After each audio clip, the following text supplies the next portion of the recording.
Hello बच्चों, चलिए आज वेक्टर का आखिरी लेक्चर है जिसके अंदर हमारा लास्ट कंटेंट क्रॉस प्रोडक्ट रह गया था। बच्चों क्रॉस प्रोडक्ट देखेंगे जरा ध्यान से।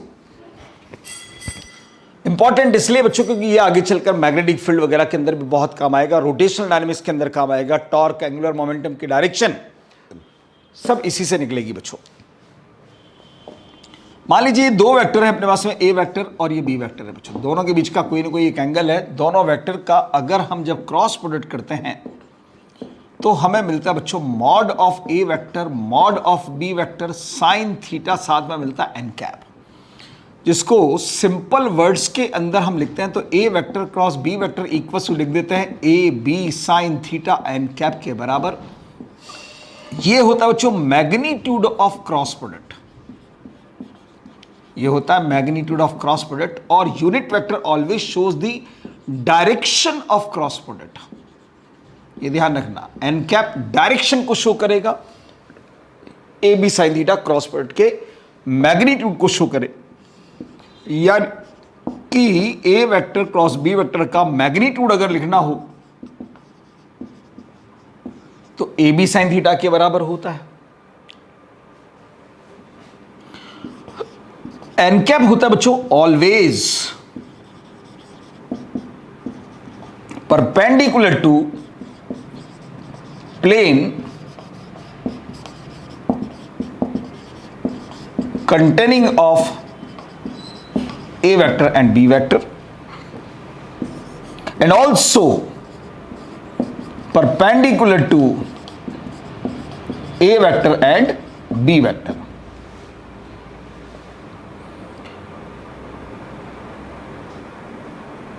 दोनों के क्रॉस प्रोडक्ट का परपेंडिकुलर डायरेक्शन, जैसे कि ए वेक्टर बी वेक्टर का ये प्लेन होगा बच्चों, तो एन कैप की जो डायरेक्शन होगी वो कहां से कहां होगी। इस ब्लैक बोर्ड के अंदर है ये दोनों वेक्टर बने हुए, तो इस ब्लैक बोर्ड के प्लेन के परपेंडिकुलर आउटवर्ड या इनवर्ड ए क्रॉस बी, तो राइट हैंड थंब रूल से निकालते हो बच्चों A cross B outward, B cross A inward. तो जैसे ये आउटवर्ड है, मान लो ये पेन मैंने यहां रख दिया, ये ए और बी, ए के भी परपेंडिकुलर बी के भी परपेंडिकुलर और साथ में क्रॉस प्रोडक्ट के भी परपेंडिकुलर, मतलब क्रॉस प्रोडक्ट की डायरेक्शन ही होगी उस प्लेन के हमेशा परपेंडिकुलर। ठीक है, पर हमें यह भी मालूम बच्चों कि दोनों वेक्टर का एडिशन जो होता है वो हमेशा प्लेन के अंदर ही प्रेजेंट होता है।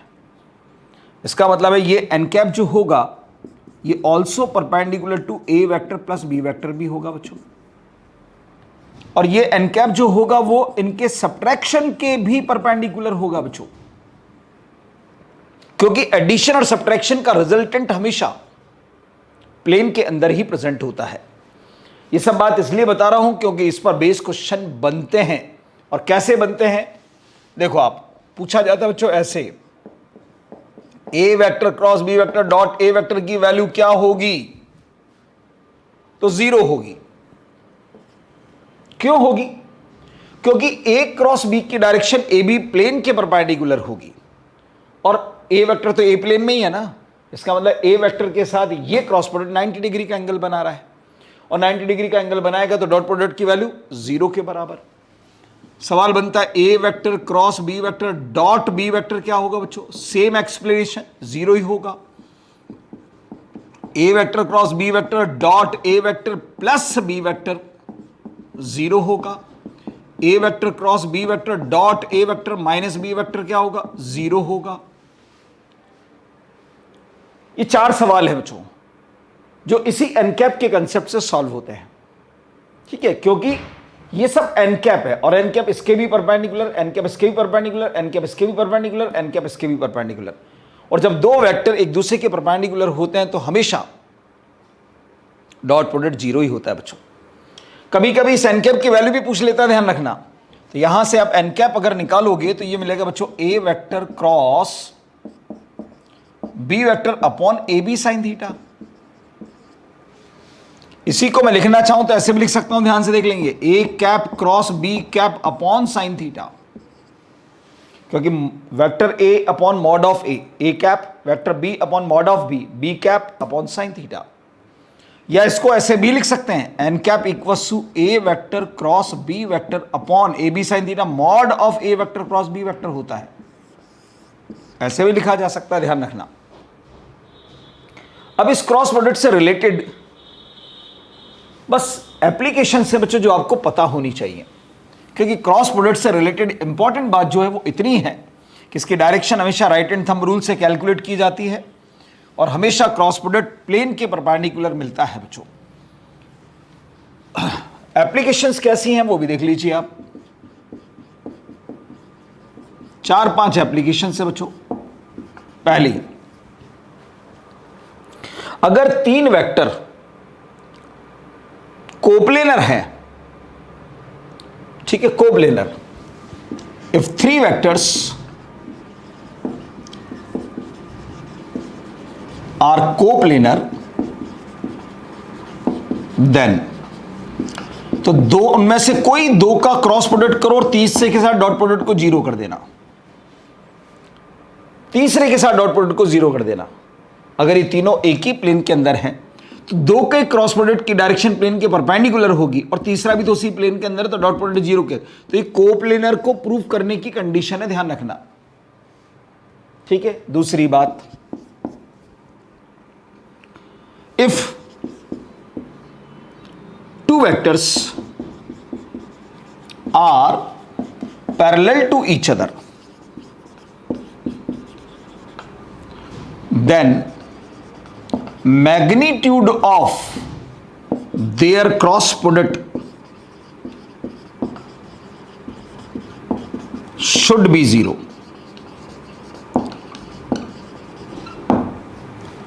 अगर 2 वेक्टर कोई भी पैरेलल हो बच्चों, कभी कभी सवाल ऐसे बन जाता है, ध्यान रखना, वरना क्रॉस प्रोडक्ट करने में टाइम बहुत गंवा दोगे आप।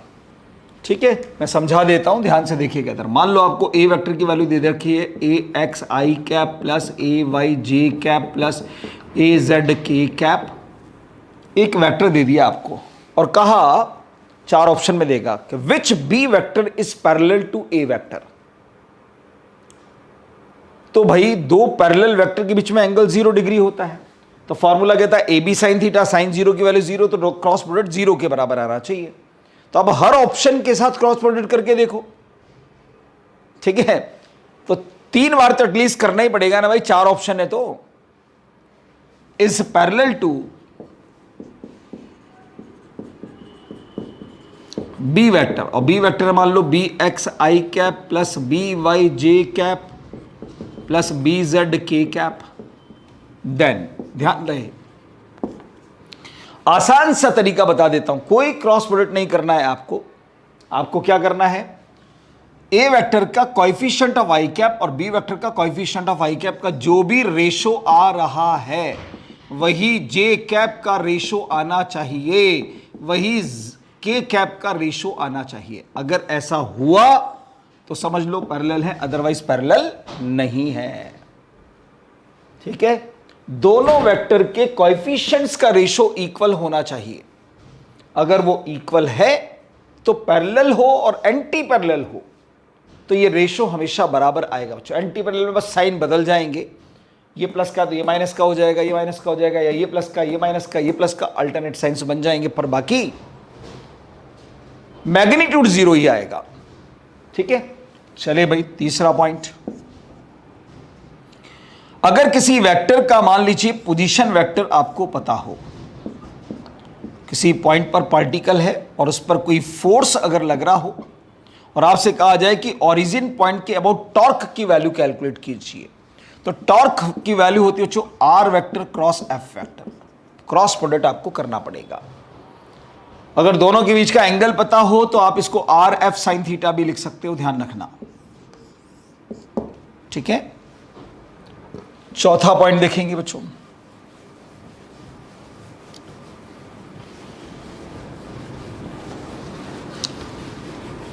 हो सकता है आपको पार्टिकल का मास गिवन हो क्वेश्चन के अंदर। चौथा पॉइंट, कोई पार्टिकल है, ठीक है, उसका ये पोजीशन वेक्टर बना हुआ है बच्चों, और ये पार्टिकल इस डायरेक्शन में v वेलोसिटी से मोशन कर रहा है। किधर भी कर सकता है, पोजीशन वेलोसिटी वेक्टर गिवन होगा, पोजीशन वेक्टर गिवन होगा, मास गिवन होगा, और आपसे कहा जाएगा angular momentum.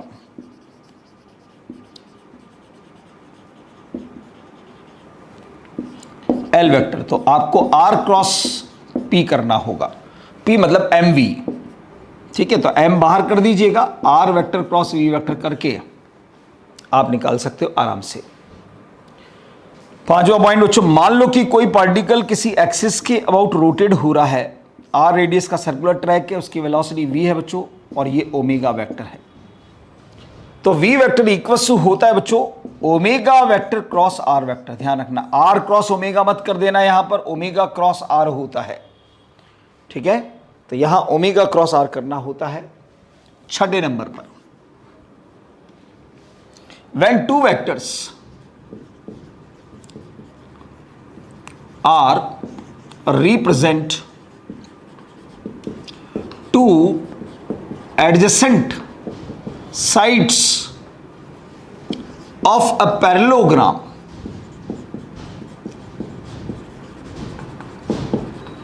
then its area। कोई दो वेक्टर अगर पैरेललोग्राम की दो एडजेसेंट साइड्स को रिप्रेजेंट कर रहे हो, दोनों वेक्टर की वैल्यूज दे देगा और इसका एरिया पूछेगा आपको। तो जो एरिया होगा बच्चों, वो एरिया दोनों वेक्टर के क्रॉस प्रोडक्ट के मैग्नीट्यूड के बराबर आपको ले लेना है। मैग्नीट्यूड तो सेम ही आएगा, ए क्रॉस बी करो या बी क्रॉस ए करो। सातवां point, when two vectors are represent two diagonals of the parallelogram, then area. Parallelogram के डायगोनल्स को रिप्रेजेंट कर रहा है बच्चों।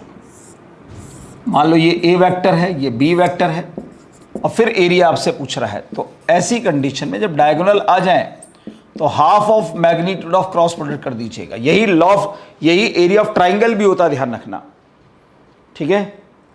और एक लास्ट बात बता देता हूं कि दो वेक्टर का क्रॉस प्रोडक्ट कभी भी कॉम्यूटेटिव प्रॉपर्टी को फॉलो नहीं करता है बच्चों। यानी A vector cross B vector is not equals to B vector cross A vector, ये ध्यान रखने वाली बात है। चलिए बच्चों, तो ये अपने पास में क्रॉस प्रोडक्ट, पर क्रॉस प्रोडक्ट करने का तरीका क्या है, क्योंकि सब जगह पर क्रॉस प्रोडक्ट करना है, पर क्रॉस प्रोडक्ट करना ही नहीं आता तो फिर कैसे काम चलेगा। तो एक सवाल के माध्यम से मैं क्रॉस प्रोडक्ट करना सिखा रहा हूं आपको, ध्यान से समझ लीजिएगा।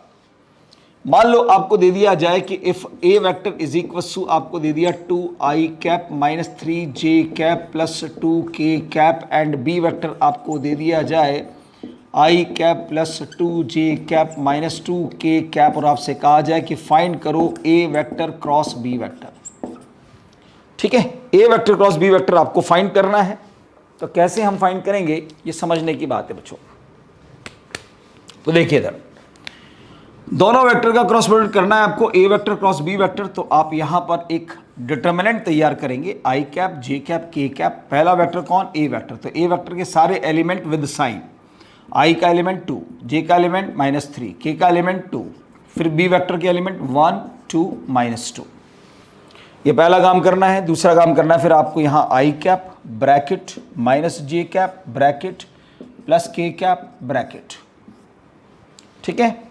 अब ध्यान से देखो, तो यह 3 रो आपको नजर आएंगे और 3 कॉलम आपको नजर आएंगे, ठीक है।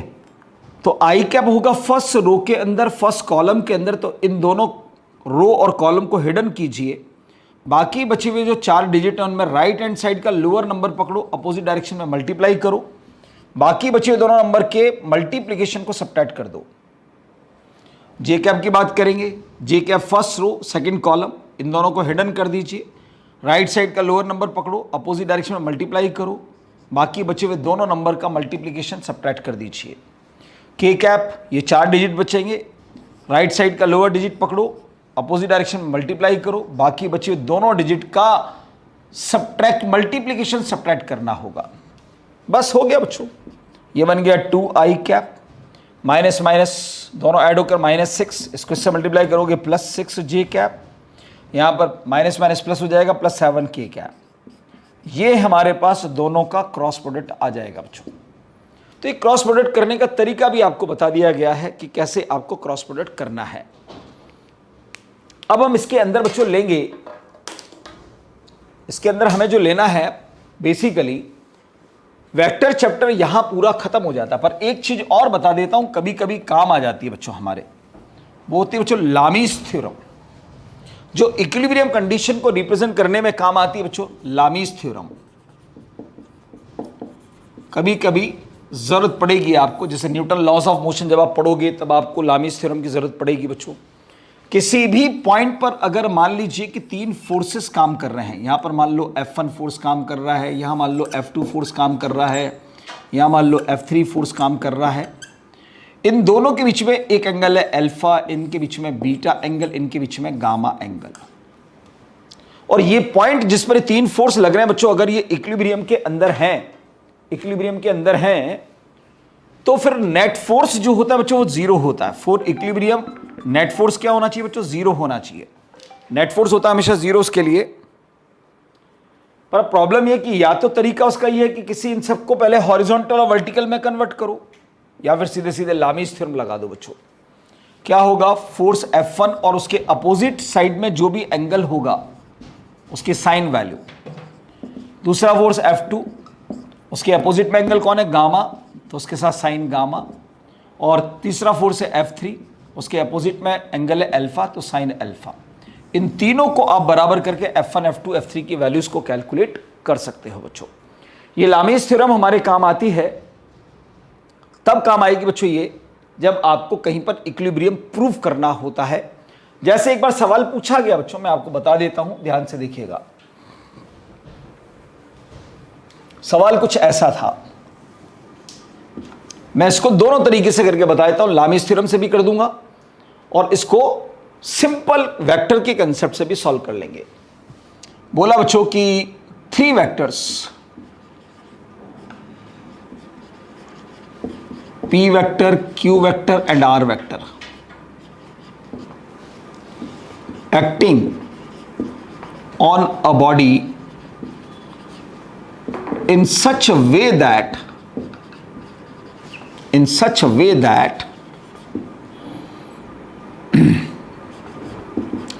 angle between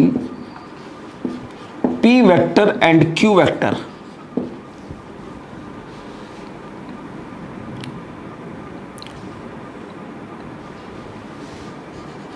is 150 degree and Q vector and R vector is 120 degree. Find the ratio of P, Q and R. ये आपको बोल दिया। अब ध्यान से देखो कि कोई सपोज ये बॉडी है, इस बॉडी पर मान लो P इधर लग रहा है बच्चों, तो इससे 150 डिग्री के एंगल पर आपने Q लगा दिया बच्चों, ठीक है। और Q और R के बीच का एंगल 120 डिग्री है, तो ये R, क्योंकि ये रिमेनिंग 30 और 90 मिलकर 120 एंगल बनाएंगे, तो ये 120 होगा और बचा हुआ एंगल कितना होगा बच्चों? 90 डिग्री का होगा, ठीक है। ये 120 डिग्री का एंगल हो जाएगा टोटल, 360 डिग्री टोटल बनना चाहिए। अब ये इक्विलिब्रियम को शो कर रहा है। Find the ratio of P Q R for equilibrium. For equilibrium, equilibrium के लिए आपको रेशियो फाइंड करना है। तो एक तरीका तो ये बच्चों की टोटल 120 है, तो ये 90 यहां तक हो गया, तो ये बचा हुआ एंगल कितना होगा भाई? 30 डिग्री का होगा, तो ये 30 डिग्री का कर दिया। क्यू के कर दो कंपोनेंट, अब क्यू कॉस 30 और ये बनेगा बच्चों क्यू साइन 30। अब ध्यान से देखो, P ने Q cos 30 को बैलेंस कर लिया और R ने Q sin 30 को बैलेंस कर लिया, तो R की वैल्यू तो बन गई बच्चों Q sin 30, यानी कि Q/2 के बराबर R की वैल्यू हो गई। और P ने बैलेंस कर लिया है किसको बच्चों? Q cos 30 को। cos 30 की वैल्यू कितनी होती है बच्चों? √3/2, तो P की वैल्यू हो जाएगी Q √3/2 के बराबर, ठीक है। अब आपको चाहिए रेशो, तो आप P/Q/R आपने लिखा, P को P रख, क्योंकि आपने देखो P की वैल्यू Q की टर्म्स में निकाली है, Q √3/2, Q को Q रहने दीजिए और R की वैल्यू Q/2 निकाली। तो आप ऐसा करो, अब यहां से Q/2 थ्रू आउट कॉमन ले लीजिए, तो ये बनेगा √3:2:1 हमारा आंसर। ठीक है, एक तरीका तो ये था। दूसरा तरीका इसमें कि लामीज थ्योरम आप लगा दीजिए। ध्यान से देखो, ये P वेक्टर, ये Q वेक्टर, ये R वेक्टर, ये एंगल 150, ये एंगल 120, ये एंगल 90। लामीज थ्योरम कहती है कि P अपॉन उसके opposite angle sine 120, Q upon उसका अपोजिट एंगल साइन 90, R और उसके अपोजिट एंगल साइन 150। अब ध्यान से देखो, साइन 120 की वैल्यू होती है बच्चों साइन 90 प्लस 30 यानी cos 30। cos 30 मतलब √3/2, ये Q/1। साइन 150 की वैल्यू होगी अपने पास में साइन 90 प्लस 60 यानी cos 60। cos 60 की वैल्यू हाफ। ठीक है, तो इसको मैं 2P/√3 equals to Q equals to 2R/1 लिख सकता हूं। इन दोनों को बराबर किया तो P की वैल्यू मिलेगी Q √3/2 के बराबर, और इन दोनों को बराबर किया तो R की वैल्यू मिलेगी Q/2 के बराबर। वापस से वही आंसर आ गया। देखो, R की वैल्यू Q/2, P की वैल्यू Q √3/2 के बराबर। तो लामीज थ्योरम लगाकर भी सॉल्व कर सकते हो। सिंपल कंपोनेंट रिजॉल्व करके हॉरिजॉन्टल को हॉरिजॉन्टल से बैलेंस कर दिया, वर्टिकल को वर्टिकल से बैलेंस कर दिया, तो हमारा आंसर इससे भी निकल कर आ सकता है। बाकी और तो बच्चों इस पर बेस्ड जितने भी वेक्टर के जो क्वेश्चंस आए हैं, उन क्वेश्चंस को अगर आप देखें तो आपको ज्यादातर क्वेश्चन जो हैं वो क्रॉस प्रोडक्ट के जैसे मिलते हैं। वो कुछ ऐसे ही मिलेंगे बच्चों, जैसे मैंने आपको कहा। एक क्वेश्चन और कराता हूं, ध्यान से देखेंगे। आपको बोल दिया, मान लो मैंने कि if A vector is equals to 2i cap minus 3j cap plus 2k cap, find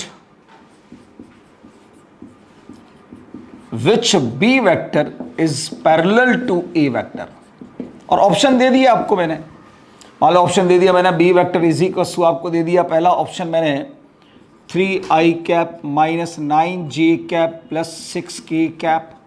दूसरा आपको दे दिया बच्चों मैंने B vector is equals to 2i cap minus 6j cap plus 2k cap. तीसरा ऑप्शन दे दिया मैंने आपको, मान लो 4i cap plus 6j cap plus 4k cap, ऐसा दे दिया। और चौथा दे दिया मान लो नन। इनमें से पता करना कौन सा पैरेलल है। तो मैंने आपको तरीका बताया था बच्चों कि दोनों वेक्टर के x कंपोनेंट, दोनों वेक्टर के y कंपोनेंट और दोनों वेक्टर के z कंपोनेंट हमेशा बराबर होने चाहिए, रेशो उनका। तो ध्यान से देखो, पहले ऑप्शन के साथ 2/3 i कैप का रेशो देखो, यहां देखो 3/9, तो ये क्या मिलेगा बच्चों 1/3। ठीक है, ये मिलेगा 1/3।